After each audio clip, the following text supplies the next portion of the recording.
की शुरुआत में हम एक पोस्टमैन को देखते हैं जो जंगल में बने किसी घर में लेटर पोस्ट करने जाता है। वह घर के बाहर से दरवाजा खटखटाते हुए आवाजें लगाता है, मगर काफी देर के बाद भी उसे कोई रिप्लाई नहीं मिलता है। उसी दौरान हमें उस घर में एक लेडी को दिखाया जाता है जो लाउड म्यूजिक बजाते हुए खून लगे कपड़ों को धो रही है, इसीलिए उसे बाहर की कोई भी आवाज सुनाई नहीं दे रही है। जब पोस्टमैन वहां से जाने लगता है तो उसे उसी घर की बेसमेंट की खिड़की से कुछ अजीब तरह की आवाजें आती हुई सुनाई देती हैं, जिन्हें सुनकर वो उस खिड़की के पास जाता है तो वह बहुत ज्यादा डर जाता है, क्योंकि उसमें अजीब ही तरह का कोई जानवर होता है। अब वो वहां से निकलने ही वाला होता है कि पीछे से वो जानवर उसे अंदर की ओर खींच लेता है। उस घटना को 30 साल हो चुके हैं और स्टोरी अब प्रेजेंट टाइम में आ चुकी है, जहाँ पर हम देखते हैं कि उस जंगल को कैंपिंग के तौर पर यूज किया जाने लगा है। अब एक कैंप के दौरान वहाँ पर ऐसे बच्चों को लाया जाता है जो इंटरनेट और मोबाइल के बहुत ज्यादा एडिक्ट हो चुके हैं।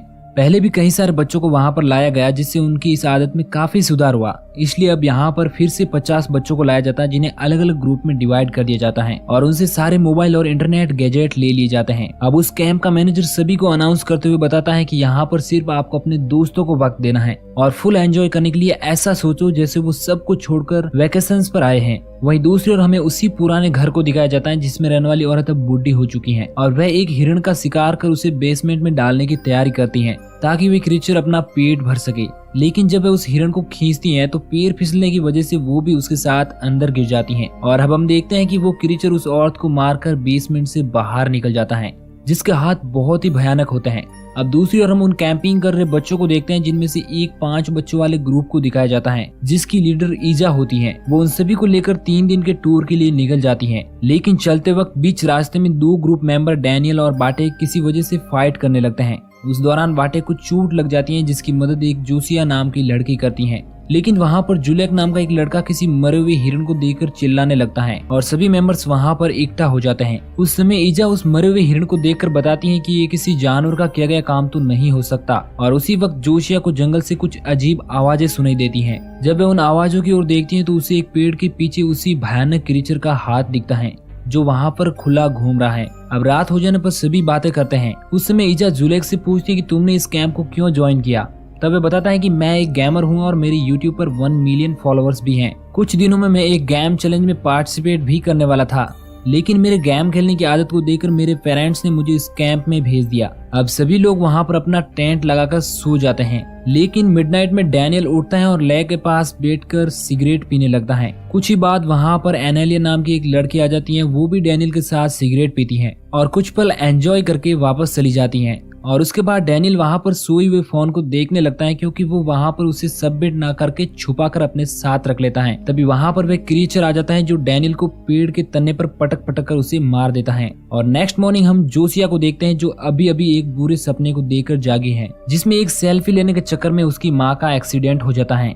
अब सभी लोग फिर से आगे की जर्नी के लिए तैयार हो जाते हैं, लेकिन डैनियल वहाँ पर नहीं होता है, जिसकी वजह से वह रुकते हैं। एनेलिया के बताने पर वह उसे ढूंढने के लिए लेक के पास जाते हैं, जहाँ पर उन्हें डैनियल नहीं मिलता है और वे सभी काफी परेशान हो जाते हैं। उसी वक्त जोसिया को पास ही के पेड़ पर खून लगा हुआ मिलता है, जिसे देखकर वे सभी और ज्यादा परेशान होते हैं। अब वैसे भी उसे जंगल में ढूंढने लगते हैं। तब ईजा, जोशिया और जुले को वही घर देखता है जो उस क्रीचर का होता है। वे तीनों उस घर में जाते हैं जहाँ पर उन्हें बहुत बुरी स्मेल आ रही थी और उसका पीछा करते हुए सभी उस बेसमेंट में पहुंच जाते हैं, जहाँ पर वे देखते हैं कि डैनियल की डेड बॉडी वहाँ पर पड़ी हुई है जो काफी सड़ चुकी है।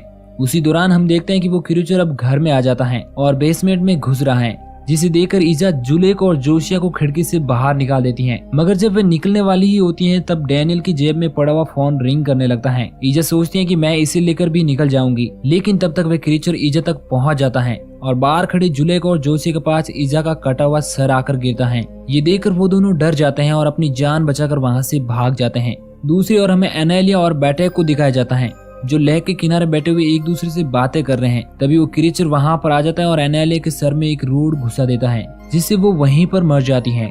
जिसे देखकर बाटेक तुरंत वहाँ से भाग जाता है और भागते हुए वह पास ही की चर्च में पहुँचता है, जहाँ पर वो चर्च के पादरी को अपने साथ हुई घटना को सुनाता है। लेकिन वो उस पर यकीन नहीं करता है और उसे बेहोश करके एक चेयर पर बांध देता है। होश आने पर वह बाटेक को बताता है कि तुम जैसे लोग हमारे समाज के लिए कलंक हो, तुम्हें तो मर जाना चाहिए।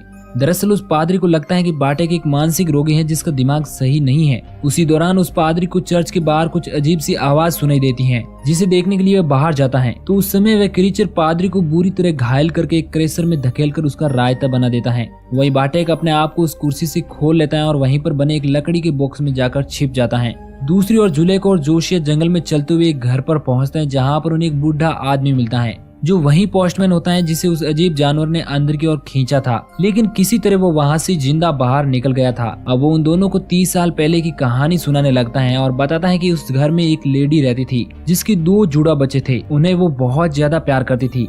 एक रात आसमान से एक उल्का आकर गिरता है, जिससे वे दोनों बच्चे देख लेते हैं और अपनी माँ को बिना बताए उसे अपने बेड के नीचे छुपा लेते हैं। और लगभग आधी रात में उस पत्थर से एक अजीब सा लिक्विड निकलता है और उन दोनों बच्चों की बॉडी के ऊपर समा जाता है, जिससे वे दोनों अजीब सी क्रीचर बन जाते हैं। और सबसे पहले ही वो अपने कुत्ते को खा जाते हैं। अपने दोनों बच्चों को हैवान बनता देख वह उनको एक बेसमेंट में बंद कर देती है और सालों तक वहीं से उन्हें खाना देती रही। लेकिन एक बार वो खुद भी गलती से उनका शिकार हो जाती है और इसके बाद वो दोनों खुले घूम रहे हैं। ये सब सुनकर जोशिया समझ जाती है कि यहाँ पर एक नहीं बल्कि 2 क्रिएचर हैं। अब वो जुलेक को बताती हैं कि अगर हमें इस जंगल से बाहर निकलना है तो सबसे पहले उस घर से डैनियल का फोन लाना होगा ताकि वो हेल्प के लिए किसी को बुला सके। इसके बाद वो दोनों क्रीचर के घर जाते हैं, जहाँ पर जोशिया उस विंडो से बेसमेंट में घुस जाती हैं और जैसे ही फोन को लेकर बाहर निकलने लगती हैं, तभी वो क्रीचर उसे पीछे से अंदर की ओर खींच लेता है और इस बार वो उससे मारने के बजाय उसकी बॉडी की स्मेल लेने लगता है। उसी दौरान जुलेक पीछे से एक चाकू से उस पर वार कर देता है, मगर इतने छोटे चाकू से उसी बॉडी पर उसका कोई इफेक्ट नहीं पड़ता है और वह उसी चाकू से जुलेक को आधा घायल कर छोड़ देता है और अब जोशिया को एक चैन से बांधकर ऊपर चला जाता है।